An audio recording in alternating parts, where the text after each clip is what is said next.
돌마케팅 잡설입니다. 요즘 다들 두려워하는 게 있죠. 바로 4차 산업혁명입니다. 기계와 인공지능이 인간을 대체할 거라 생각해요. 보다 더 정확히는 나를 대체한다고 생각합니다. 그리고 그게 맞아요. 시스템의 효율성과 효과성을 원한다면 인간은 대체되는 게 맞습니다. 그 시스템이 국가든 기업이든 기계와 인공지능이 인간보다 월등해요. 그래서 저는 이런 상상을 할 때가 있습니다. 만약에 기계와 인공지능이 지배하는 나라가 있고 인간 자본가와 권력자들이 지배하는 나라가 있다. 그러면 저는 기계와 인공지능이 지배하는 나라로 갈 겁니다. 그 나라의 국민이 되고 그 나라에서 살고 싶어요. 왜냐하면 그게 더 행복할 거니까. 기계와 인공지능은 인간이 아니잖아요. 걔들이 뭐 욕심이 있겠어요? 폭력성이 있겠어요? 남의 걸 빼앗고 질투하고 힘으로 억압하고. 기계와 인공지능은 그런 게 없습니다. 이념, 사상, 가치관도 없고 부정부패를 저지르지도 않아요. 그저 국가라는 시스템의 유지와 존속을 위해 효율적이고 효과적으로 일합니다. 우리가 원하는 게 그거잖아요. 자본가와 권력자들이 자기들 이속 챙기는 게 아니라 국가를 위해 일하길 원합니다. 그래서 국가가 강해지고 부유해지고 궁극적으로는 내가 행복해지길 원해요. 대통령도 인공지능, 국회의원도 인공지능, 판사도 인공지능, 경영자도 인공지능. 이거는 유토피아입니다.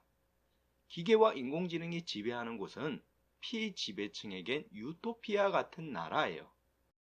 자, 그럼 그 반대의 경우를 봅시다. 피지배층이 아니라 지배층의 관점, 자본가와 권력자들의 관점에서 보자고요. 걔들도 우리와 다르지 않습니다. 국민이니 노동자니 하는 것들은 참 문제예요. 시스템을 위해 헌신하고 희생해야 되는 놈들인데 이념이니 사상이니 욕구니 인권 같은 걸 가지고 있어요. 심지어 그런 걸 요구합니다. 그러면 지배층이 원하는 것도 뭐겠어요? 기계와 인공지능이죠. 시키면 시키는 대로, 하라면 하라는 대로 불평불만 없이 수행하는 걸 원합니다. 지배층이 꿈꾸는 유토피아는 기계와 인공지능이 국민과 노동자를 대체하는 나라예요. 6월 유토피아 마이 디스토피아. 어느 한쪽의 유토피아가 다른 쪽에겐 디스토피아가 되는 겁니다. 그럼 우리가 아주 쉽게 추측할 수 있죠. 앞으로의 세상, 4차 산업혁명이 온 세상은 어느 쪽으로 변할까요? 당연히 지배층의 유토피아로 변할 겁니다.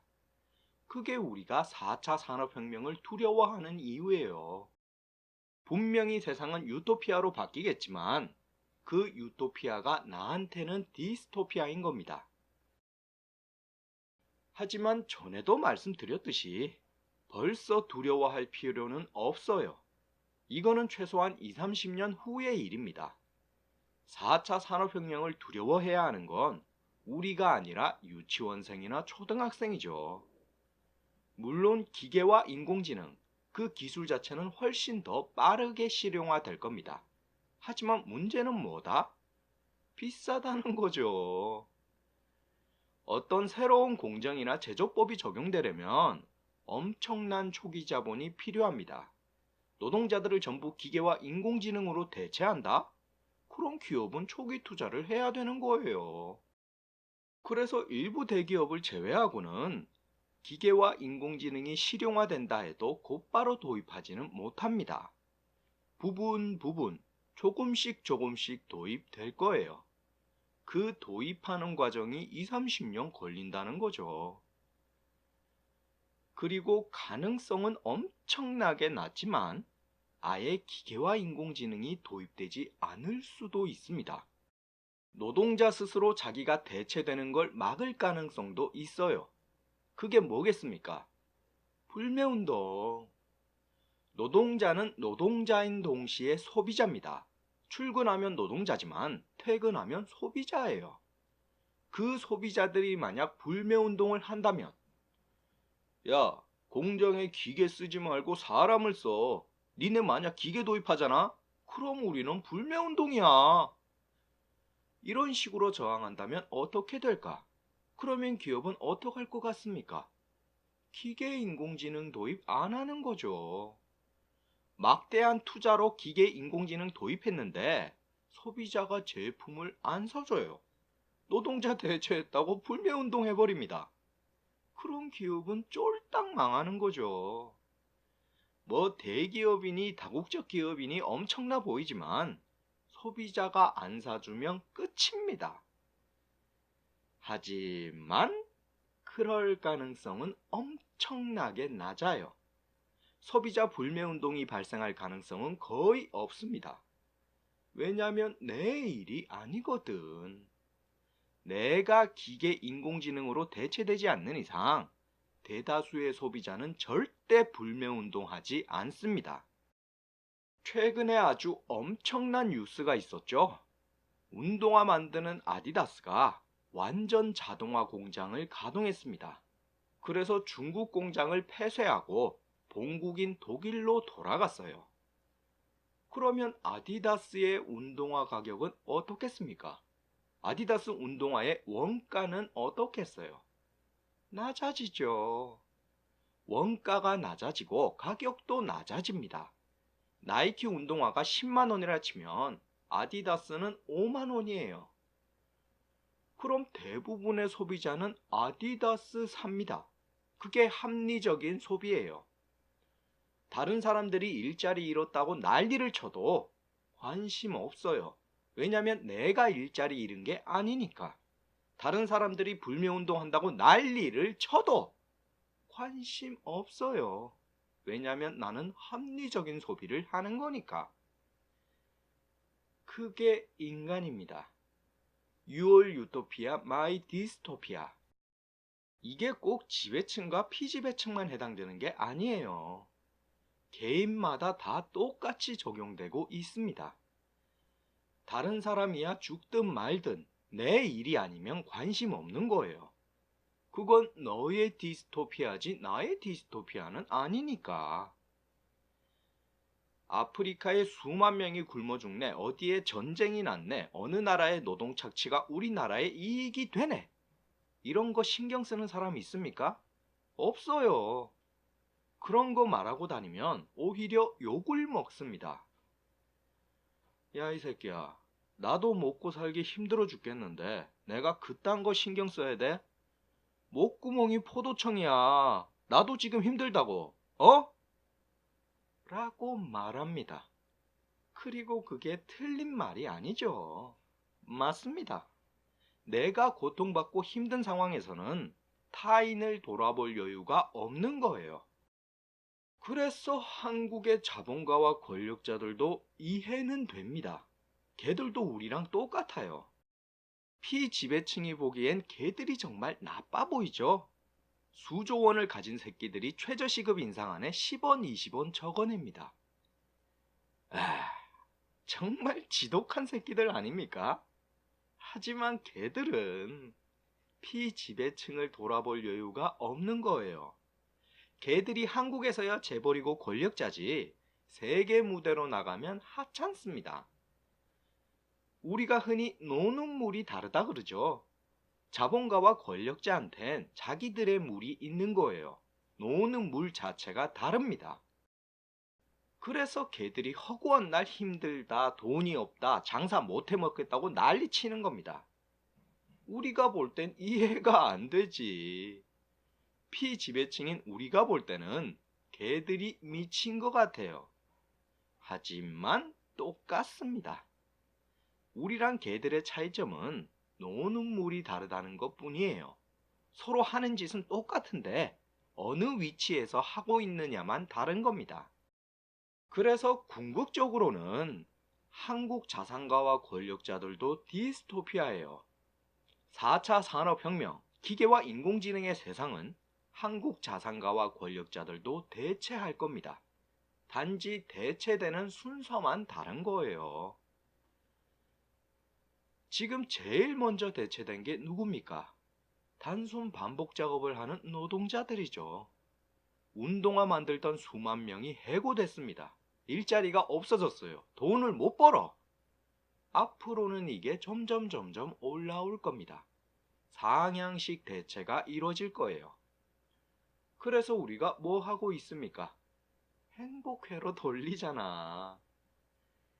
아이, 그래도 나는 아닐 거야. 내가 하는 일은 대체되지 않을 거야. 난 괜찮아. 난 괜찮아. 이러고 있습니다. 그리고 그중엔 저 같은 놈도 있어요. 대체되긴 대체되는데 그 과정이 한 2, 30년 걸릴 거다. 그러니까 일단은 괜찮다. 이렇게 한심한 짓 하고 있습니다. 하지만 그건 행복회로일 뿐이에요. 결국 기계와 인공지능은 모든 걸 대체할 겁니다. 그리고 대체하는 속도도 점점 빨라질 거예요. 내 직업이 무엇이든지 간에 기계와 인공지능은 나를 대체할 겁니다.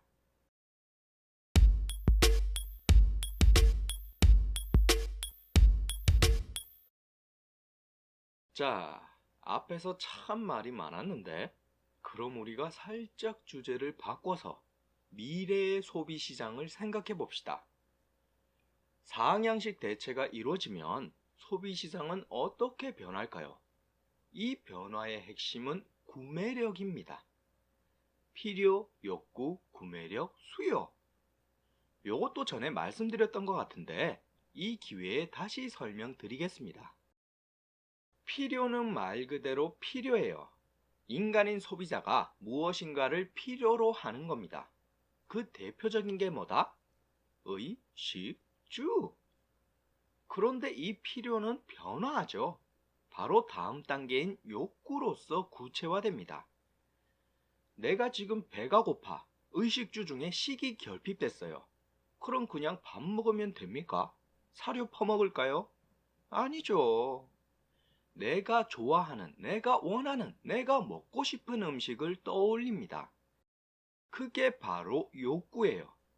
배가 고파서 발생한 필요가 돈가스라는 욕구로 구체화되는 겁니다. 그러면 이제 어떻게? 돈가스 먹어야죠. 사장님 불러다가 주문을 해야 됩니다. 그런데 아이쿠, 내가 돈이 없네. 돈가스는 6,000원인데 내가 가진 돈은 3,000원 뿐이에요. 내 구매력으로는 돈가스를 못 먹습니다. 그럼 이거는 수요가 발생하지 못하는 거죠. 소비자의 필요도 있고 욕구도 있지만 구매력이 없어서 수요로 이어지지는 못하는 겁니다. 식당에서 돈가스를 팔아도 그 돈가스가 아무리 맛있어도 나는 그 돈가스를 못 먹어요. 그러면 어떻게 해야 될까? 그냥 굶을까요? 그러기엔 배가 너무 고픈데. 그래서 저는 제 욕구를 한 단계 낮춥니다. 사장님, 여기 김밥 한 줄만 주세요. 자, 방금 말씀드린 돈가스와 김밥에 다 나왔습니다. 미래의 소비시장은 어떻게 변화할까? 돈가스에서 김밥으로 바뀔 거예요. 4차 산업혁명이 진행되면 굉장히 많은 사람들이 일자리를 잃습니다. 돈을 못 벌어요. 구매력이 작아져요. 그럼 그 사람들의 수요는 김밥이 되는 겁니다. 저가격 저품질 시장이 확대될 거예요. 그런데 여기서 아이러니한 건 그와 동시에 고가격 고품질 시장도 더 확대된다는 겁니다. 이거 왠지 익숙한 현상이죠. 이런 걸 우리가 뭐라 부릅니까? 양극화.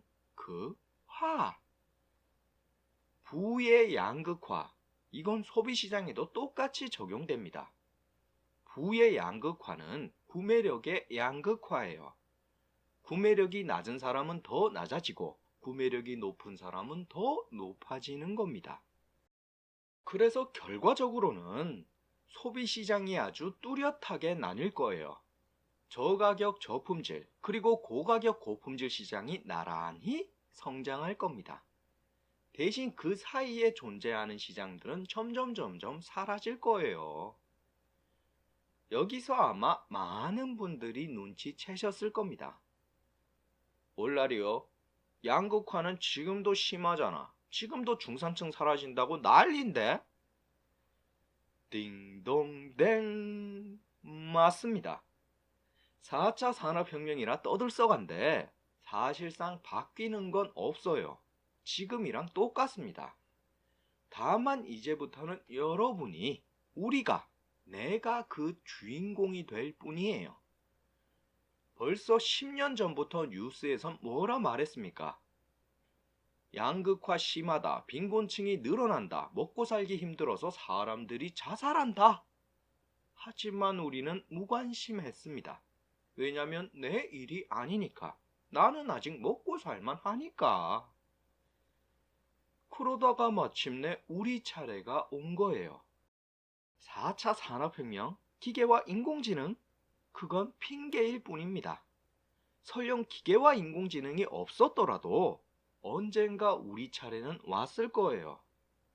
양극화가 진행되는 과정에서 언젠가는 내가 빈곤해지고 언젠가는 내가 자살하는 순간이 왔을 겁니다. 그래서 우리는 4차 산업혁명을 두려워할 필요가 없어요. 그저 올 것이 온 것뿐입니다. 그리고 억울해할 자격도 없습니다. 이것도 양치기 소년이랑 똑같은 거죠. 그런데 이번에는 진짜 늑대가 나타났습니다. 제일 아래쪽에 있는 사람이 외쳤어요. 늑대가 나타났다! 하지만 우리는 못 들은 척 했습니다.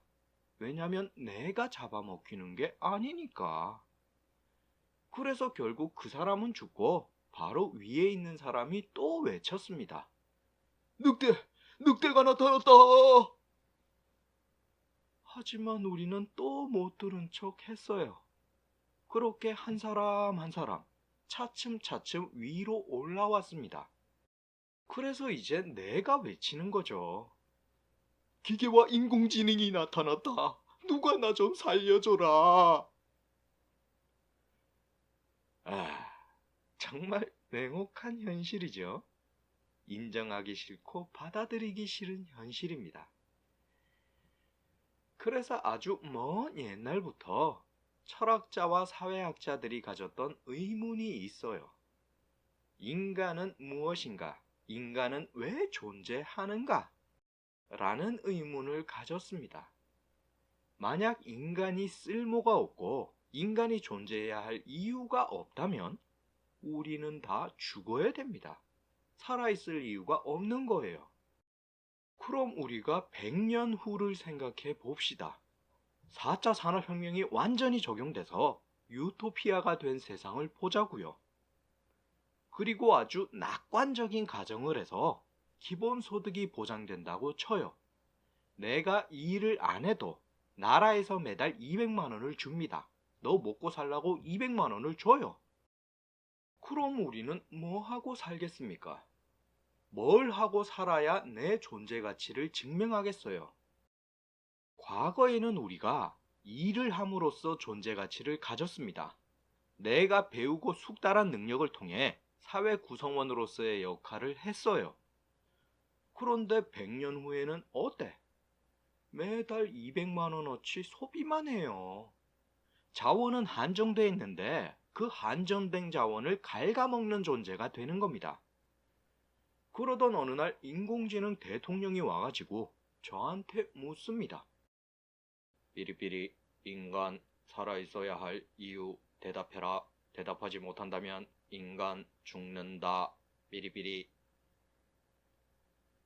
여기서 저는 뭐라고 대답해야 됩니까? 여러분이라면 어떻게 대답하겠어요? 나는 인간이라서 살아야 된다. 나는 인간의 권리, 인권을 가지고 있다. 그럼 도대체 인간이 뭔데? 인간이 뭐길래 살아야 되고 인간이 무슨 가치가 있어서 권리를 가지고 있습니까?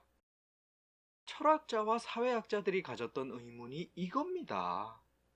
앞으로의 세상은 노동이 사라져요. 노동이라고 하는 인간의 기능, 인간의 역할이 사라집니다. 그럼 우리는 무슨 이유가 있냐는 거예요. 내가 왜 살아야 하며 내가 왜 존재하는지를 대답해야 됩니다. 그런데 저는 모르겠어요. 내가 왜 살아야 하는지 모르겠습니다. 물론 살고는 싶죠. 죽기 싫습니다. 하지만 그게 이유가 될 순 없는 거잖아요. 모든 생명체는 생존 본능을 가집니다. 도살장 끌려가는 소, 돼지들도 죽는 거 싫어해요. 그럼 뭐 나는 생각하기 때문에 존재한다? 에이, 그것도 안 됩니다. 왜냐면 나 말고도 다른 인간들이 엄청나게 많거든. 그리고 수많은 인간들 중엔 나보다 뛰어난 생각을 하는 사람들이 수두룩합니다. 창의력, 예술성, 통찰력, 그런 거 잘하는 사람 엄청나게 많아요. 그리고 인공지능이 그거를 못하라는 법도 없습니다. 학습 능력을 갖춘 인공지능은 창의력, 예술성, 통찰력도 가질 거예요. 인간은 무엇인가? 인간은 왜 존재하는가? 몇 천 년 전부터 철학자, 사회학자들이 고민했습니다. 하지만 답은 못 찾았어요. 벌써 이제 대답을 못하면 죽는 시대가 와버렸는데 아직까지도 답을 못 찾았습니다. 지배층과 인공지능을 설득시킬 답을 못 찾았어요. 그래서 어떻게 보면 앞으로 2, 30년 남았습니다. 우리는 2, 30년 안에 답을 찾아야 돼요. 4차 산업혁명이 이루어진 상태에서 기본소득을 줘야 하는 이유. 자원은 한정되어 있지만 그럼에도 불구하고 수많은 인간들을 살려둬야 하는 이유. 그 이유를 찾지 못한다면 우리는 다 죽습니다. 차례차례 순서대로 상향식으로 죽을 거예요.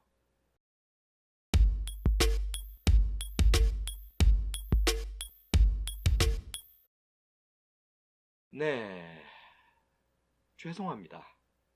오늘 잡설은 정말 불쾌하시죠? 하지만 우리가 생각해 봐야 될 문제예요. 우리한테는 지금 시간이 없습니다. 2, 30년 안에 답을 찾아야 돼요. 그리고 그 2, 30년 동안에도 아래쪽 사람들은 죽어나갈 겁니다. 변화는 이미 시작됐어요. 4차 산업혁명은 변화를 더욱더 가속화시킬 겁니다. 그러니까 좀 불쾌하더라도 우리 모두가 생각해야 돼요. 인간의 존재 이유를 찾아야 됩니다. 보다 더 정확히는 내가 살아있어야 할 이유를 찾아야 돼요.